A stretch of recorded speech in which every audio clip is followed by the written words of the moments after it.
showtime gitu di jam-jam tertentu. Misalnya di stripnya gitu ada namanya, misalnya ada ini orang lagi spa tiba-tiba nongol stripper gitu dengan di kolamnya gitu, di kolam yang di kolam dingin atau kolam hangat atau kolam panas gitu. Saya Muhammad MK dan ini cerita mereka.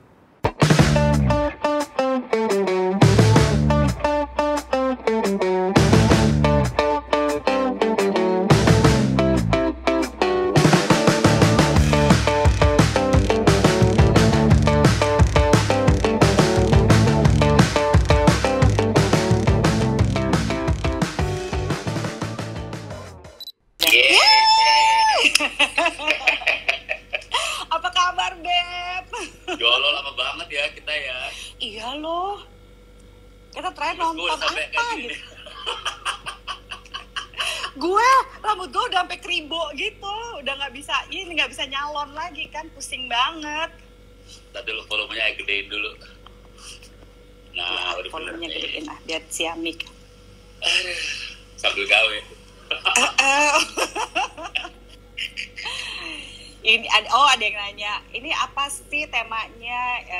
Ini temanya random sex Random talk. aja, ya benar. Random aja teman-teman, biar ini apa-apalah biar buat seru-seruan. Lagi bikin buku apa? Lagi bikin judul bukunya sih bukan nama sebenarnya. Oh, itu tentang apa tuh? Tentang apa tuh? Kira-kira semua orang tuh punya nama panggung. Terutama yang punya, tapi karena temanya itu tetap undercover, jadi ya orang-orang malam yang punya nama panggung. Orang-orang malam punya nama panggung itu siapa? Itu kayak sashimi girl, gitu macam-macam gitu penopang-penopangnya. Gue masih inget lo cerita sashimi girl lu tuh. Aduh. Itu lo berapa sering sih sashimi girl? Gue ngiri gitu deh. Ada nggak yang model sashimi girl gitu tapi cowok gitu? Ada, emang ada. Ada. Terus Emang gitu ada. tahu-tahu gitu badannya six pack gitu. Ya iyalah, masa badannya apa? Ya kan ada yang rata gitu doang, males Rata, banget. rata, gitu. Tapi nanti bisa order misalnya mau tema apa gitu. Kalau sekarang bisa gitu. Dulu pernah kan misalnya sashimi boy-nya itu konsepnya misalnya di tandu. Ada namanya sushi boy tandu gitu. Jadi ala-ala Cleopatra tapi cowok-cowok gitu terus tandu. Aduh, gitu. gue takut hilang.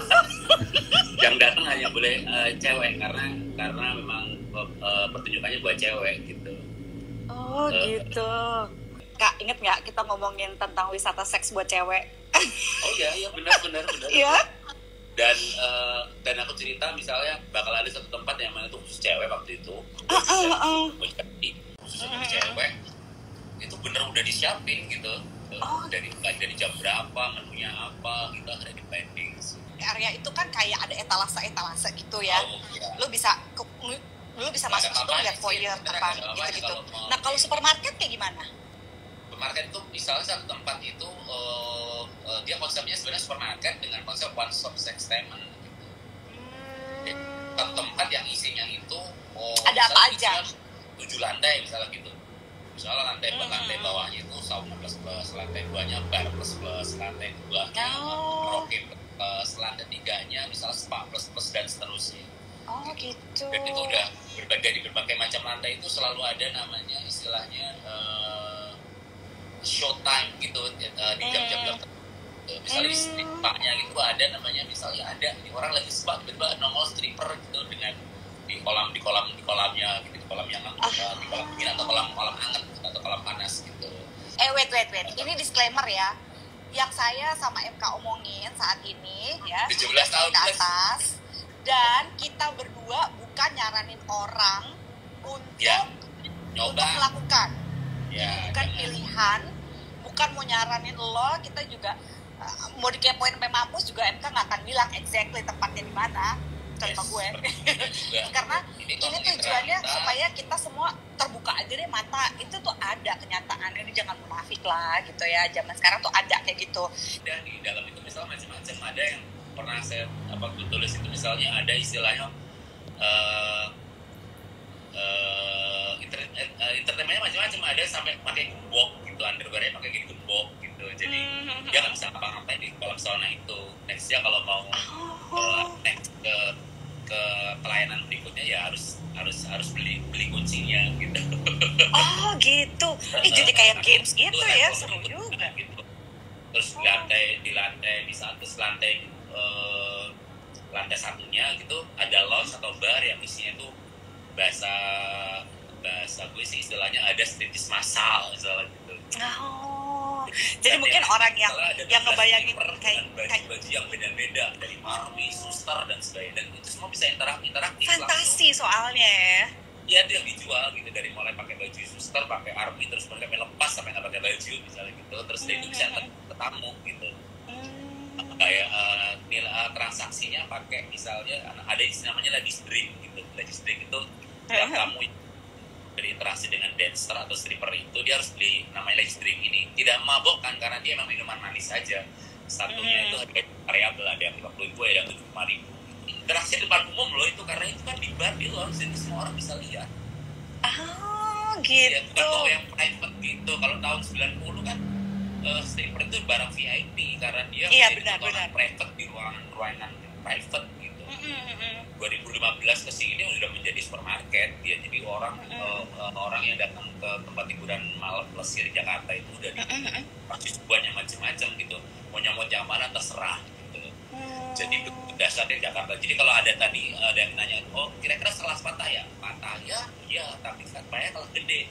Terus kalau di Thailand itu sebenarnya emang kita nggak boleh bohong sih bahwa salah satu pelesir wisata seks yang terkeren di dunia salah satunya di Thailand, bukan punya. Jadi bisa di Bangkok, bisa di Pattaya, bisa di manapun gitu. Iya, Thailand tuh jago-jago ya. Kelas untuk istilah cuci mata kalau bahasa istilahnya cuci mata. Padahal kalau kita ngomong Bangkok aja itu buset. Tempat yang kelas misalnya apa yang saya sebut sebagai tadi yang gue sebut sebagai supermarket seks di Bangkok itu beda levelnya macam-macam, ada dari yang kelas 15.000 baht, kelas 25.000 baht. Ada tempat misalnya di Bangkok itu gedungnya keren banget dan isinya sorry itu sih modelnya benar-benar model Playboy loh. Kasih tau gue gimana? Serius. Oke, nanti kita WhatsApp-an ya. Kalau masuk ke sana itu emang jadi misalnya ini yang kelas misalnya gini kita ngomong yang kelas di Bangkok itu di Jalan Gundeng ini. Ada beberapa klub besar yang memang yang kategorinya gue masukin sebagai supermarket sex, one stop sex temen kalau di Bangkok. Beda tipis sama Jakarta gitu. Dan itu misalnya kelas yang cuma 10.000 baht itu mereka udah pakai display, orang display itu kan restoran gitu misalnya. Di restoran kemudian di pinggir-pinggir itu ada model-modelnya udah pada berjajar tuh. Orang dulu sering nyebut bahwa surga itu ada di lantai 7 di Alexis gitu kan. Yoi. Salah lantai 7 cuma debu, tempat mandi. Cuma buat orang nyelup doang ya. Gitu, terus bisa rendezvous, makan-makan, modelnya kontes gitu kan. Terus kalau mau mandi bareng gitu, tapi kan itu ya biasa aja gitu, masih pakai baju gitu. Ini apa gitu. Kan ini sekarang sebenarnya dengan adanya dunia digital kayak begini, literally pornografi lu bisa dapetin kapan aja. Lu duduk-duduk nongkrong, lu ngelihat juga bisa pornografi. Oh iya.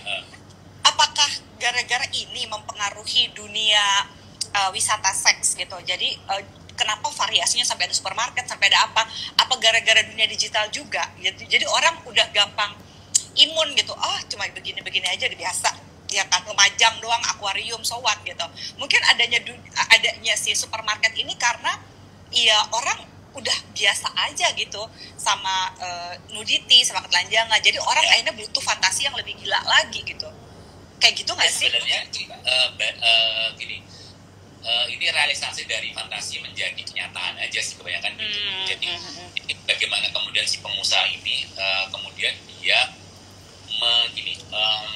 kebutuhan orang yang tadinya hanya bisa dibayangin atau bahkan hanya bisa ditonton gitu, ditonton di digital gitu, ya itu kemudian diakomodasi, dibuatlah yang realnya gitu, karena ternyata kan beda kan ya,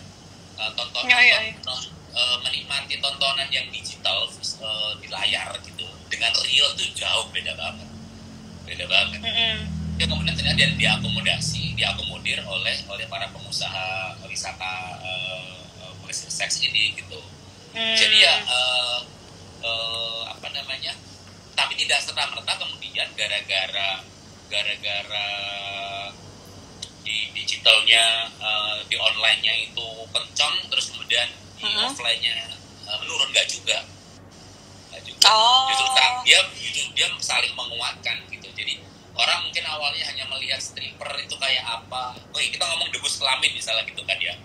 Stripper yang kalau di debus kelamin debus kelamin gue nggak tahu dia debus kelamin gitu. Karena kalau kita ngomong di Pattaya kan ada kan stripper yang dia pakai debus kayak debus gitu kan. Ada pakai burung lah, ada yang pakai silet lah, ada yang pakai bahasa debus kelamin. Debus kelamin kan orang gue taunya silaturahmi kelamin doang, Kak. Vanilla banget deh gue.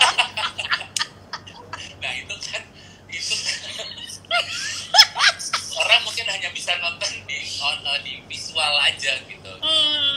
Dan ternyata itu kemudian diakomodir menjadi tontonan real time gitu, offline gitu. Orang bisa nonton live-nya gitu.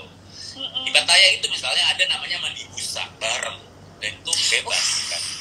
Ada kan mandi busa. Gue jadi inget ini, kalau misalnya lagi Songkran Festival kan itu suka ada foam party kan.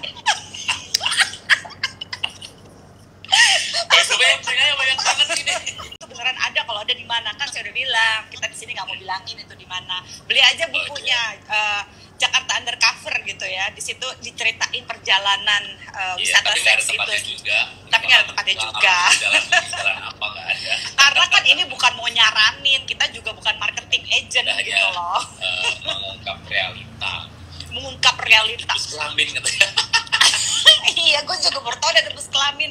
Gue taunya silaturahmi kelamin doang. Gila, vanilla banget gue. Nggak, itu istilah sebenarnya gue bikin aja sendiri untuk memudahkan aja gitu. Kadang-kadang misalnya waktu gue bikin istilah SPG gitu, seks pajero goyang zaman itu gitu, kan nggak ada istilahnya kan, gitu. Itu istilah lu ya? Iya, jadi kan nggak ada istilahnya. Jadi gue mencoba biar orang cepet paham biar aja catchy gitu, biar ingat. SPG orang taunya sales promotion girl, padahal ya di istilah Jakarta Undercover dia menjadi beda, dia menjadi seks pajero goyang gitu kan. Orang mau taunya stripper, striptease gitu. Gue nggak mau, gue bikin istilahnya tangju gitu, paling gampang kan. Tanggal baju, jadi penari tangju. Jadi gue bikin istilah kayak gitu. Oke, ya. Indonesia banget lo maju juara dah. Iya, jadi biar gampang aja orang mengingat gitu. MK, lo kan lu udah ngelihat segala macam fenomena Jakarta Undercover ya kan. Lu bikin buku sampai 3, kira-kira 4 malah gitu yang berhubungan dengan seksualitas, bukan cinta-cinta gitu ya. Kan pertanyaan kebanyakan orang adalah, oh ya by the way, MK itu so far yang gue tahu heteroseksual ya gitu. Jadi hetero ya gitu, bukan bisex kan lo? Hetero banget. Hetero banget, oke. Aman. Oke. Jadi pertanyaannya soalnya nggak, maksudnya pertanyaan kan buat hetero. Kalau lu bukan bisex, gue nanyanya lain lagi kalau lu bisex. Kalau ini pertanyaan aman buat hetero. Misalnya lu nonton, lu jalan-jalan sama temen-temen lu cowok gitu ya, terus lu pergilah ke Pattaya, ke Patpong, terus lu ngeliat di sana kan atraksinya juara-juara banget, terus lu berharap ya bini lu suruh latihan sampai bisa jadi performer kayak di sana. Itu kan lu nyusahin diri sendiri. Nah, tapi buat lo yang udah sering ngeliat semua itu dan udah tahu berbagai ragam perempuan gitu loh, lo masih bisa turn on nggak? Jadi gini sebenarnya kalau apa ya, ini kalau gue ngomong pribadi dulu ya, pribadi. Seks itu kan sebenarnya gini, dia harus melibatkan apa yang namanya intimate. Harus ada namanya keintiman kan. Gak suka deh. Jadi kalau nggak ada itu sebenarnya sih biasa aja gitu. Jadi misalnya gue nonton stripper gitu, mau bugil kayak apapun, mau akrobat kayak apapun, ya gue biasa aja gitu. Menjadi beda misalnya ketika ada interaksi kan gitu. Iya. Gitu. Ada namanya, gue menyebutnya istilahnya adalah tequila kissing, tequila body kissing istilahnya. Gue menyebutnya gitu. Jadi Dia ada salah satu interaksi yang disuguhkan stripper ketika dia bertemu dengan tamu kan gitu. Jadi minuman sloki itu akan diminum dari aduh tadi ngomongnya jadi fantasi nih. Ayo dong, gak apa-apa. Ini bukan menyuruh, sekali lagi disclaimer ini kan. Botol mainan sloki itu dari mulutnya, kemudian dia akan menjalar ke semua dari mulai bibir tamu, leher sampai kemudian dia dari daerah yang paling privat gitu. Nah, ya sampai turun gitu, sampai ke bawah gitu ya. Apa cukup satu sloki sampai bawah? Karena umum. Kalau private lebih parah lagi. Bisa, dia jago banget. Dia jago banget. Nah, kalau sebatas itu kemudian kan bisa jadi ada yang turn on, ada yang enggak kan gitu. Kan tingkat intimanya paling seberapa sih gitu. Nah, kalau itu berulang-ulang, lama-lamanya turn on gitu. Jadi intim itu misalnya diawali dari mulai sentuhan kan gitu. Sih gitu. Jadi kalau kebanyakan kalau di YouTube gue ngeliat banyak laki-laki yang suka, apalagi yang sosok pamer gitu ya, heboh gitu. Wah, ternyata lo belum ngeliat apa-apa. MK aja yang udah ngeliat dari Sabang sampai Merauke, dari sebelahan dunia mana istilahnya ya kan, dari A sampai Z gitu, santai aja gitu, karena intinya intimate juga gitu sih, Fred. Ini keren banget nih pertanyaan MK. Silaturahmi kelamin itu apa? Silaturahmi kelamin itu hubungan seks, cuma gue bilangnya silaturahmi kelamin itu. Bang MK, kenapa mayoritas tenaga kerja asing di dunia esek-esek berasal dari Uzbek atau Eropa Timur? Apa karena memang bayaran mereka relatif lebih murah atau mereka kualitas wahid di dunia? Yang menentukan kualitas pekerja seks itu apa ya, Kak? Di pasaran? Pasti ini nilai kan gini. Misalnya satu adalah akses ya.